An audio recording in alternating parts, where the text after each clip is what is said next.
So we'll do a pencil drawing.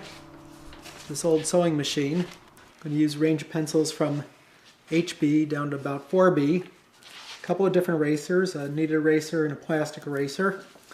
We'll do the drawing on this Canson's Classic Cream drawing. This is just a little 9x12 pad, which is a good size for a pencil drawing. We don't need a really big sheet for this. It's paper that's got enough tooth that as I draw, there'll be some resistance. And that'll give a little drag on the pencil, give me some good control. Right now I wanted to say this is a very rough approximation of the shape of the subject.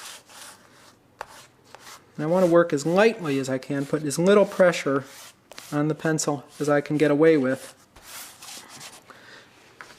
So I take my kneaded eraser, I'll flatten out one side of it, make sure we've got a smooth surface without any sharp edges that'll leave streaks, and we'll just lighten the whole drawing until we can just barely see it. This will allow us to go back and use that as our guide and state the proportions a little bit more correctly, we hope. I'm not going to attempt to suddenly say it is precisely this shape, but I'll say this is a slightly closer approximation. And again, trying to keep a very light touch with the pencil. I'd like to let the tooth of the paper, the texture of the paper, do the work. Now I'll find a few landmarks on the sewing machine. Very, very large screw over here. Knob directly above it. And I'll lighten my edges again until I can just see the shapes that I've put down, and it's easy to make those corrections. And at this point, now that I know where the big shapes are, I'm going to start going in and describe some of the smaller subshapes. And we're getting just going a little bit darker, putting just a little more pressure onto the pencil as we go in the drawing.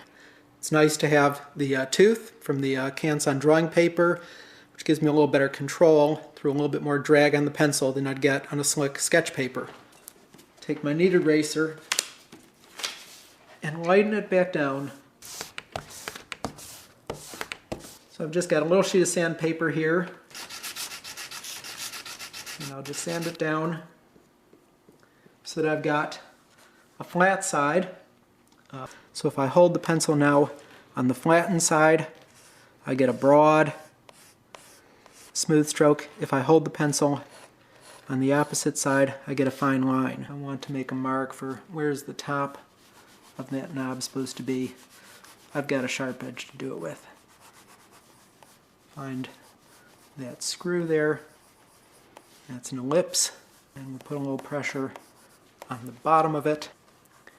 Starting to locate the forms with a little bit more assurance. I'm now more confident that the basic shapes and proportions are largely correct. Alright, proportions are looking good. I think we'll lighten it, and we'll start getting into a little sharper modeling of the form, building up stronger darks, and try to leave some areas light. I'm going to actually start putting in some of the darks using hatching strokes as a way to build up those darks. I may take a sheet of scratch paper, put it underneath my hand as I work, use that as a way to keep from dragging my hand through all that graphite and building up a lot of dark smudges. Canson paper does have a pronounced texture, and so it's fairly slow to smear, unlike a slicker sketch paper. I've been using paper with a rather hard surface because I've been doing quite a lot of erasing on it. And the surface isn't damaged at all. It's a soft eraser. It's a kneaded rubber eraser, which isn't terribly abrasive.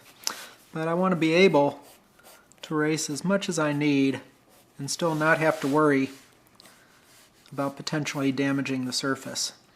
Now, the Canson drawing papers generally give good attention to erasability. So let's see if we can go back, strengthen some of the darks. I can get a fairly thin, fine, and very accurate line with the pencil on the paper. The texture isn't too deep for that. Take a look at how it's going. Okay, not too bad. I've got a 4B, that's as soft as I'm going to go.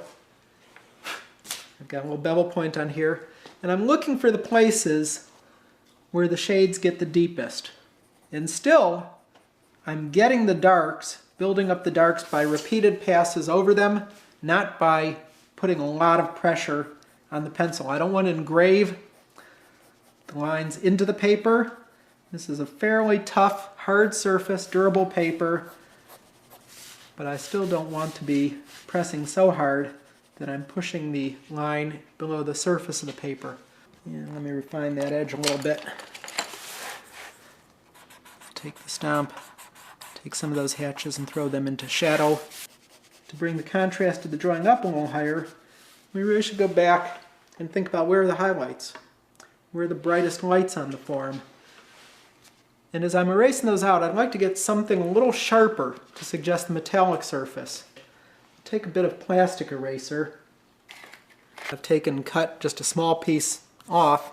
I don't really want to work with that big one.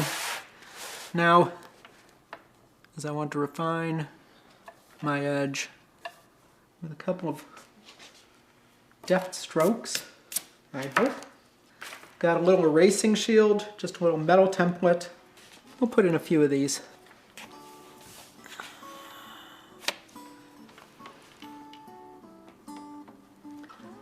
Pull out a sharp highlight. The good news is because we have a cream colored paper, we can actually go one step further.